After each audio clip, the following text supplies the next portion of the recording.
My sobriety date is February 12th of '04.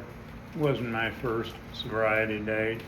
I'm not one of the many people who's been in and out of the rooms, and I finally got back into the rooms when I honestly wish that line from the big book, "To drink is to die," was a promise.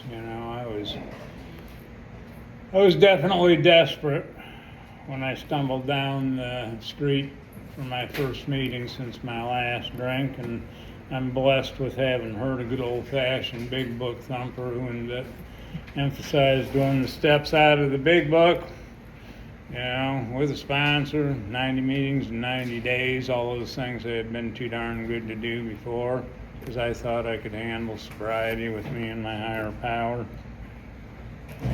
Didn't turn out to be the case. I was raised up out in Leroy Township, come from a long line of plasterers who made the transition to drunken drywallers when drywall took over. That's what my cousin and I'd walk into the Liberty Bar in Painesville, and it's like, yeah, here comes the drunken drywallers. Shit, at that time, I was only in high school. I looked a little bit older than I was, and they didn't really care that much at the Lib. So, but I was raised up by a teetotaler, adult child of an alcoholic. My father put up with so much crap from his father that he decided he wasn't going to play that game, and he didn't, What I did see of him drinking was sipping beers very, very slowly, and oftentimes when it was a picnic outside, he'd be like pouring little bits of it out on the lawn here and there. He must have had the sense not to drink enough fast enough to trigger that physical craving, but he was just a classic example of a dry drunk, And unfortunately, with us kids, he wasn't a great example because he was the oldest. He's the one that put up with the bulk of the, nonsense from my grandfather. And his four younger brothers weren't as adversely affected by my grandfather, and they all ended up, party animals. Yeehaw. So we'd be at picnics, and my father's four younger brothers are all kicking back, sucking down brewskis, laughing, having a good old time. And my father is sitting there just stoic, And it's like, as a kid, you look at him and it's like, well, what do I want to do, The ironic flip side of that is that I spent several years living out west, and one time when I was back here on vacation, my father was complaining about all these Kinkler widows that were calling him up saying, "Eugene, can you come over and help me out with this, that, and the other thing?" See, he outlived his four younger brothers by at least 20 years, being the white sheep of the family, which I told him, I said, "Dad, looks like that's your reward for being the white sheep of the family." He got kind of a funny look on his face, and then he got this sly grin on his face because it's like, yeah, that was his reward for, staying straight, and he actually did lighten up eventually over the course of time, and unfortunately that's as a result of his world getting totally rocked, because I have a brother that died drunk in a motorcycle wreck, and it really rocked the whole family's world. The blessing in that story is that I have another brother that died with well over 40 years of sobriety, so definitely runs in the family.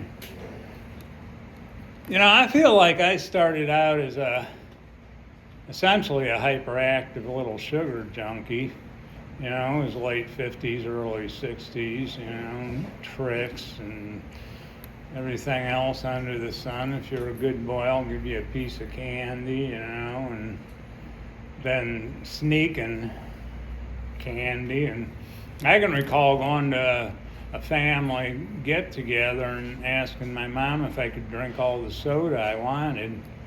She was like, oh, whatever. Yeah, sure. I drank soda until I puked. And then you probably can figure out what I did after that. I went back and drank more soda. You know, so I had the isms long before I picked up my first drink, that's for sure.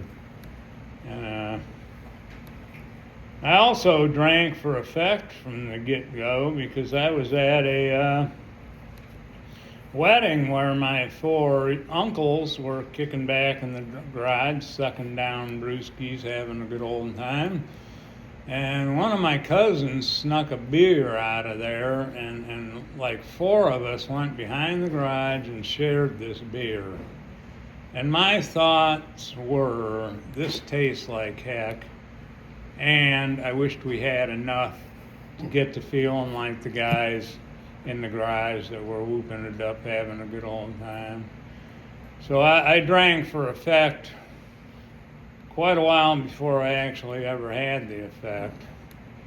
And by God, I went for the effect when I did start drinking. I have a cousin, God rest his soul. He passed on with several years of sobriety in this program.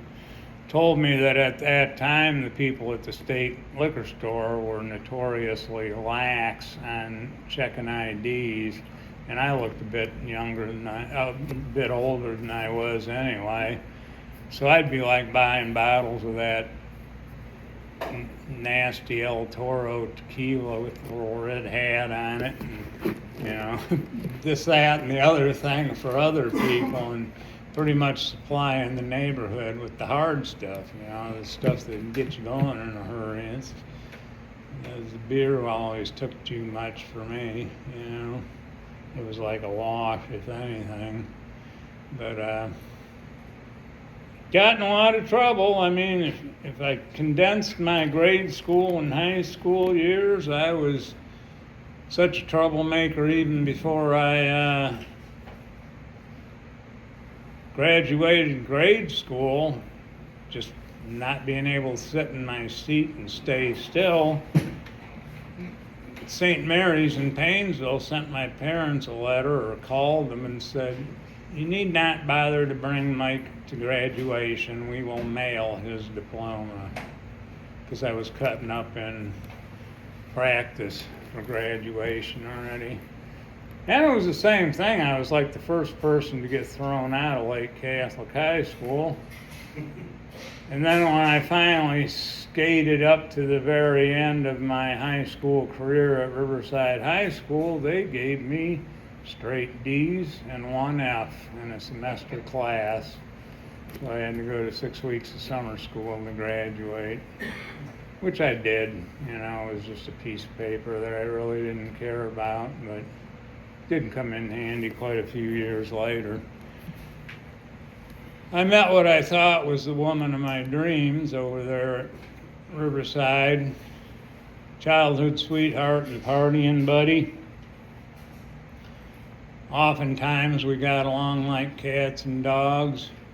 As it turns out, I didn't appreciate her because she did that classic thing where at one point I actually had this healthy thought about, you know, do you think we ought to spend a little time like with other people and not spend all of our spare time together? Well, Lori flipped out and threatened to kill herself, and I'm like, no. So after that, I really didn't appreciate her, which is unfortunate, you know. But we ended up moving out to Colorado. That was going to make or break the relationship. It ended up breaking it within about 2 months. And my attitude was, well, I settled down too early. Now it's time to kick back and whoop it up, which I did. You know, and I had a couple of experiences during that time I've always been kind of neutral in my youth as far as a power greater than myself. Even though I went to Catholic school and got slapped around by a lot of nuns, it didn't necessarily give me a bad attitude towards Catholicism or God. And I'm kind of grateful for having gone to Boy Scouts, because they had this thing called Order of the Arrow, which mimicked some Native American traditions, and it gave me an appreciation for that. And of course, in high school, I also went up to Cleveland Heights and did yoga class, so I was kind of, a native Buddha, like I guess you could say, but I had an experience where I was driving from Denver back to Golden, where I lived, about half drunk and very tired.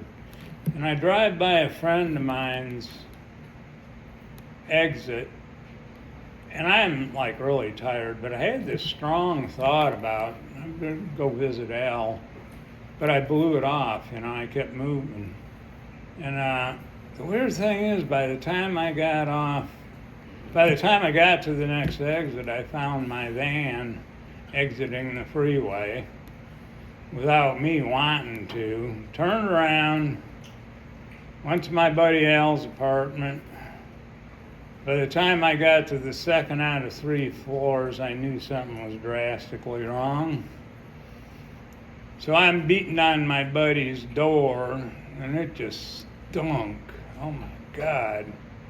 He had passed out boiling a half a dozen eggs dry and was in the process of asphyxiating himself, essentially, and I take that as there has got to be some spirit of the universe, some energy out there that was looking out for my buddy that day and was really persistent with me, And I had a few other experiences similar to that. I had split up with my wife. We went our separate ways, and of course she picked up another prize trophy that lived in the same apartment complex as us, and we were having a little domestic dispute driving down the road in the mountains, and I managed to fishtail my van off the embankment. And I came to a screeching halt, slamming into this big boulder with my driver's rear wheel. It's about the only thing that kept that thing from rolling over. And it's weird, because I got this shudder down my spine, and I heard this voice that was distinctly not me saying, "You're not going to be so lucky the next time." And I just, And today I take that not so much as a, seeing the future premonition as a warning, because I could have straightened up my act. I ended up getting a reckless driving out of that deal, and went to a few AA meetings, but I really didn't take it seriously. And guess what? 8 months later, I'm coming to at the breathalyzer machine once again up in the mountains in Grand Lake, and had to ask the sheriff what I was doing there, and he said, "Well, we found you upside down in your van in Vasquez Creek." And it's like, oops. That little thought I had the first time I spun my van off an embankment turned out to be the case. So I got in a bit more trouble then, I ended up getting some advice from a good attorney who told me if I beat the judge at Alcoholics Anonymous that I might get off easier. So I started going to meetings at this Wheat Ridge Alano Club once or twice a week that was real close to my sister's house, who had 10 kids, and I never wasted any time going over to visit them because I was always too busy being a party animal. But at that point, I guess I was trying to mellow out a little bit because I kind of chose that particular club so that I at least, when I was done with that meeting there, I would go over and visit my sister and the family for a little while. And I thought those 12 steps up on the wall, which I wish the heck they'd hang back here where we actually have the meetings now, but thought those steps were a neat set of metaphysical principles that I could handle with me and my higher power, because I didn't feel like I needed you people. I didn't trust other people, Got picked on a lot in grade school and this, that, and the other thing. I was always kind of gullible, so I got taken advantage of, in high school and that. So I didn't trust other people. I really did like the concept of the steps, though. And the problem with that, as far as having this sense of spirituality and liking the steps and all that, is that when the caca hit the fan, like when they actually suspended my license and a few other incidents over the years, I found out if I didn't have a support system in other people, when the caca hit the fan, my support system in the liquor store would start to call to me again, and I would be off and running till I beat myself into submission well enough to come crawling back to Alcoholics Anonymous. And I'm not gonna bore you with a lot of gory details. In that era, I did some stupid stuff. I can recall deciding to take my motorcycle up to the desert and trying to turn it into a dirt bike and fallen over multiple times. It was pretty well plastered, and this one time I fell down. I ended up with my face in this cactus, and I'm standing there trying to pick cactus out of my beard, before I finally came to my senses and turned around and decided maybe I shouldn't go all the way as far as I wanted to. Problem with that is I managed to break one of the mounts for my windshield, and I didn't have any tools with me to just take the whole darn thing off and throw it in the ditch. So I ended up driving home with one leg up in the air like this, pushing on the windshield so that it wouldn't engage my front brake.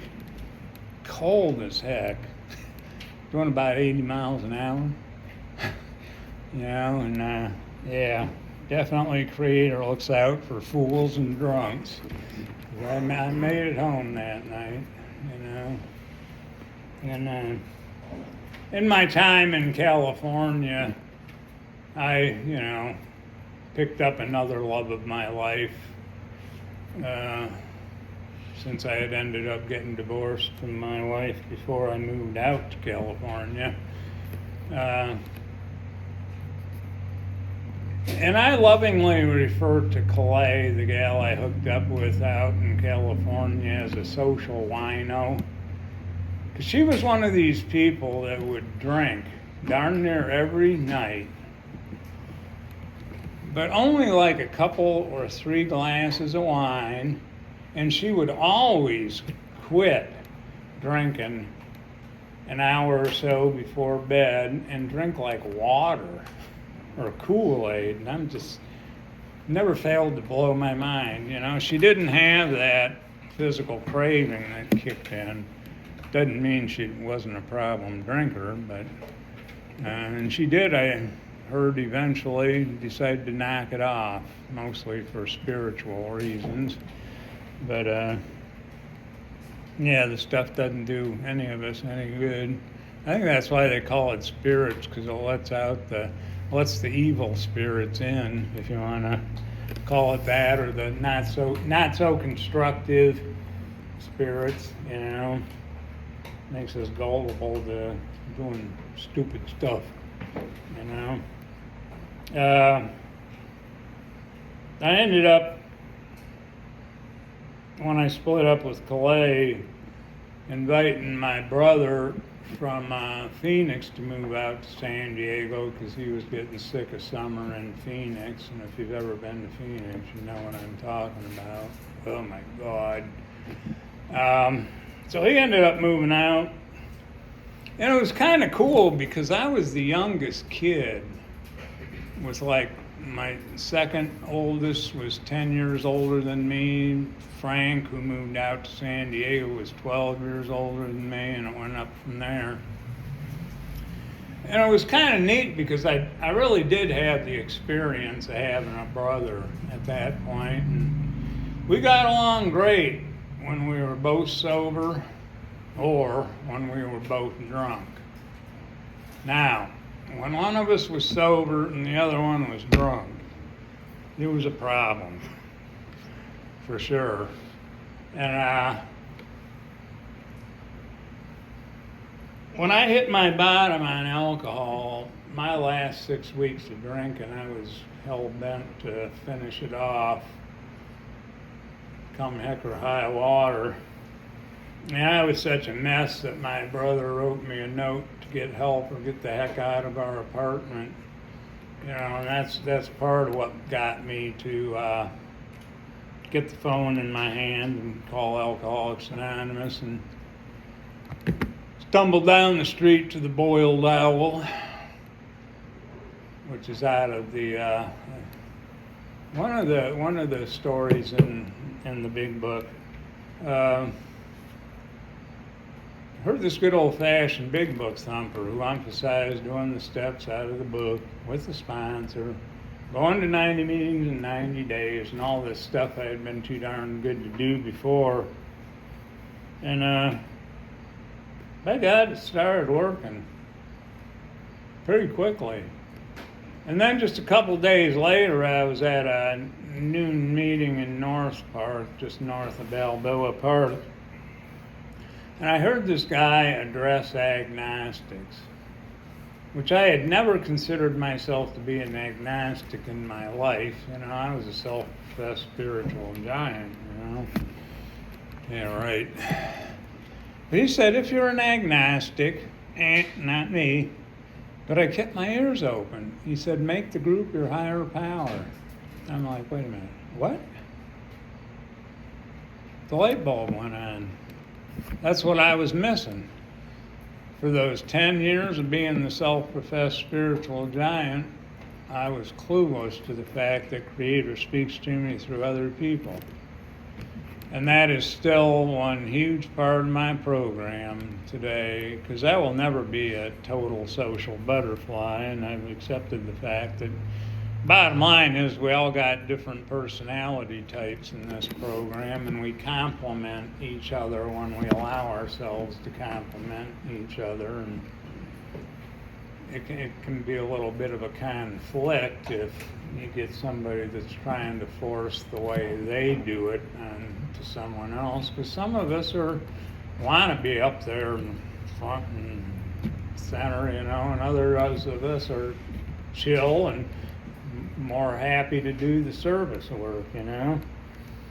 But yeah, I got off to a good start, and I learned a lesson early in sobriety too, as I was starting the steps, about talking to other people and getting a consensus. You know, it's like Creator speaks to me through other people, but ultimately it's my decision. Because I mentioned to this, I call him my junior sponsor, that I had been planning on going back to Ohio for the summer, you know. And he was like, oh, no, you can't do that. No major changes in the first year of sobriety. You got to stay right here in San Diego. And I'm like, ugh. So I went. The next evening, I was doing a meeting with this guy who was soon to become my sponsor and the guy I did the steps with. And I asked him pretty much the same question, and he said, Mike, wherever you go, it's the same big book. Wherever you go, it's a good idea to at least make an attempt to find meetings.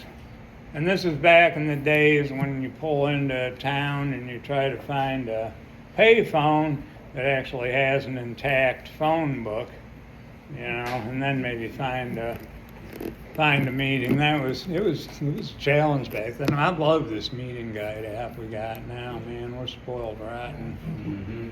Shit, I'm out on the west side of Cleveland sometimes and coming home, and it's like, I'll jump on there and see if there's a meeting on the way home, but so yeah, this guy told me, essentially, as long as you're working the program. And I had a cousin who had gotten sober out here too, the guy who told me about the state liquor store being lenient. It was kind of an ironic twist on things, because the brother who wrote me the note to get help or get the hell out of our apartment, when I was back in Ohio, I got this phone call that he had died drunk in a motorcycle wreck. You see, he went out one more time, and he didn't come back, at least not on this plane of existence. And that's why that whole merry-go-round revolving door thing, I think we sometimes take too lightly, because that revolving door can end up slamming in our face. And it can also land us in a living hell, because I ended up getting into health care once I got off of booze, and I had the unfortunate opportunity at times over the years to work with people who went from the nursing home into the hospital that have spinal cord injuries, brain injuries, this, that, and the other thing, that are stuck in that nursing home for the rest of their lives. They like wheel them out to the day room and put a bib on them so they can drool all over themselves while they're watching TV. To me, that is a living hell. So sometimes people aren't so lucky as to die. Those folks need our prayers for sure, because it is a living hell, And that was also what rocked my father's world enough that he, when I got back to Ohio, actually shared some things with me and some other people that he probably would have taken to his grave if it wasn't for his world being rocked by my brother dying, which was cool. And my dad did finally mellow out over the years. And we genuinely became friends. I mean, I ended up moving back to Ohio from California, made a career change, got into nursing, essentially helped mom and dad to check out with relative dignity. My dad passed on first, and then my mother about a year and a half later. But I made the decision too to go back to nursing school, so I graduated from Willoughby Tech, and then I graduated from Lakeland, and then eventually I graduated from Ohio U. And I had the blessing, actually, of being able to work Rosary Hall at the time before they ended up tearing the old hospital down. It always brought back some cool memories with Sister Ignatia, the picture of her up there on the wall and that. Today, when I quit drinking, my life was trashed. I was miserable. And I had a spiritual experience, shall we say, while I was in the midst of the DTs. Because every time I fell asleep, Freddy from Nightmare on Elm Street was chasing me through my dreams. And I was waking up just stark raving terror. And it reached a point where I could not go to sleep. And I was just laying there saying, help me God, help me God, help me God, help me God, help me God, for I don't know how long. And when I woke up, there was this light hovering above me, and I had this feeling of peace that I had never experienced again. And I feel today like the obsession to drink alcohol was lifted that night. And I am just extremely grateful for that, for a pig-headed son of a gun like me. I am also, over the years, fully aware of the fact that that spiritual experience is not what has kept me sober for as long as I've stayed sober. That spiritual experience helped to relieve the obsession, thank God. What has kept me sober is that spiritual experience that I have had as a result of working the 12 steps of Alcoholics Anonymous. And I'm one of those obnoxious, out of the first 164 pages of the big book, maybe with some help from Joe and Charlie, because Joe and Charlie are great. You know, they're hilarious. They have a big take on the big book, but they don't overcomplicate it. And the reason I like that idea is that Alcoholics Anonymous, in my perspective, after having worked the steps a few times over the years, is a very simple program of action that does not require one bit of understanding when we start it. It's like the understanding, to me, comes as we progress through the steps. And I think that's a pitfall that a lot of newcomers fall into, is that idea that I have to understand it before I can do it. Oh, I don't understand. I can do it. You know? So, because it worked for me, you know, and I also today, I think I mentioned this briefly in the beginners meeting, have differentiated between the Fellowship of Alcoholics Anonymous and the program of Alcoholics Anonymous. I mean, one of our traditions says the only requirement for membership is a desire to stop drinking. And everyone's welcome.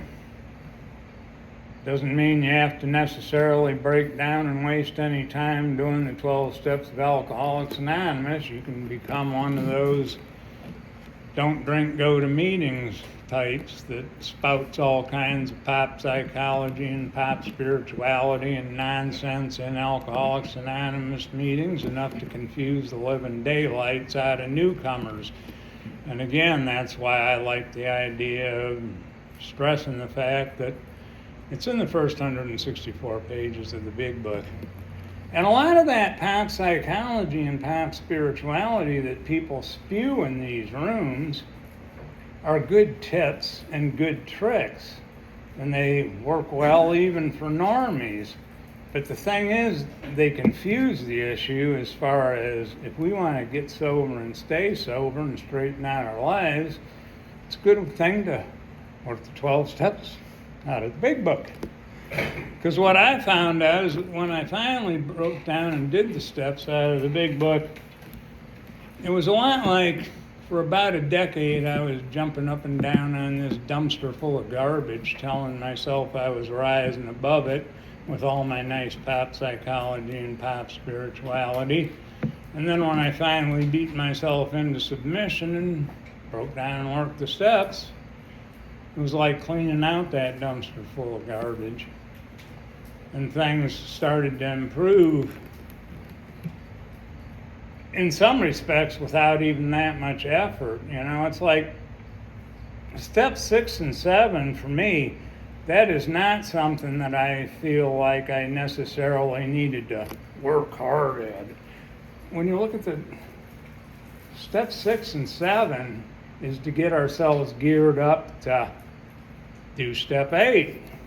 Start on that list before it gets too cold from doing that fourth and fifth step. We got this nice little list of people, and part of them we might owe amends to, you know. I like the idea of getting that and keeping moving while it's still fresh in our minds. and it's worked for me. And I'm blessed. I was able to spend 25 years working for Charity Hospital. It hasn't all been a cakewalk. My motto today is to strive to be peaceful and content. Today I don't feel like I gotta be happy all the time, because the marketers out there try to make happiness an addiction. They're selling you all these products. If you buy our product, you'll be happy. It's like, happiness it comes and goes. I see somebody I haven't seen in a long time. It's like, hey, cool. Makes me happy. That feeling passes, and I just go back to being peaceful and content. And that seems to what works for me to keep me level, and I've managed to maintain my spiritual condition for quite a few days at a time. And I haven't gotten drunk, thank God. Doesn't mean I haven't done any stupid stuff. And I think it's based on the maintenance of my spiritual condition, and I found that out the hard way, because during COVID, I was working excessively. I was getting totally burnt out, and I was not listening to that still small voice within me that was like, maybe you ought to back off to part-time or retire or something like that, No, I just kept pile driving until I ended up screwing things up enough that I got marched down to the nursing office. And to make a long, miserable story short, I'm extremely grateful that I was never once pissed off at anyone else. I knew that I had bought it. I wasn't listening to creators speaking to me from within, So I ended up getting relieved of my duties, and bottom line is, even with not blaming anybody else other than myself, it was Creator doing for me what I could not do for myself, because words cannot describe how happy I am to be retired. And I've always been kind of a gypsy at heart, A lot of people haven't seen me in a couple months, and they're like, "Oh, you're back, huh?" Or, "Oh, when are you leaving on your next trip?" Bottom line is, I like to escape mud season now that I'm retired, like February and March. I absolutely love Ohio. I love Lake Erie, the hardwood forests, the weather, believe it or not. I like coming back to Ohio in the late fall and enjoying the tail end of autumn and winter. I go out west in September and October because Mom and Dad have the little brats back to school already, and it's not quite so crowded, and hopefully there's been some rain out west so that some of the forest fires are out. But one of my hobbies too, when I'm out west there, man, get on that meeting guide app, find a meeting there. They do it so differently, like when you're out west, you can't jump right in and start on the prayer. You gotta see if they're gonna say the Lord's Prayer or the Serenity Prayer, and if they're saying the Lord's Prayer, is it going to be forever and ever amen, or is it just going to be amen at the end, And for the most part, it's the same 164 pages of the big book, and I know enough about the big book that I can tell when somebody is spewing pop psychology and pop spirituality, or whether they're actually talking about the program, and there's nothing wrong with that fellowship stuff and tips and tricks. As I wrap it up, one of my favorite is not the right word. A classic example for me of a pit that newcomers can get into is that idea of writing gratitude lists. I am extremely grateful to be here today, alive, sober, trust me. Don't get me wrong. But we can use gratitude lists as an excuse not to waste any time doing the 12 steps of Alcoholics Anonymous and not cleaning out that dumpster full of garbage. You know, it's like, oh, I need to write another gratitude list. Work the frickin' steps. So, I once heard a story about this little rabbit named Foot who made the best carrot wine in the meadow. And since he made the best carrot wine in the meadow, when he had a son, who he named Foot, taught him the carrot making, wine making trade too. So Foot had a son that he decided to name Foot. Well, one night, Foot and Foot are hanging out, finishing up a batch of carrot wine, and Foot's getting kind of old and can't keep up with the youngsters, so he decides to go home. And next morning, Foot's wife calls Foot and says, "Where's Foot at?" You know, and he's like, "I don't know." Well, he went out and found that he had slipped and hit his head on the trail and died during the night, you know. So they had this huge funeral because they were well known for their carrot wine, and after the funeral, Foot and Foot are hanging out over by the fence, sharing a bottle of carrot wine, and Foot says to Foot, "You know, you think we ought to start going to them there AA meetings?" And Foot says, "Yeah, you know, we might as well. We already got one foot in the grave." Thanks for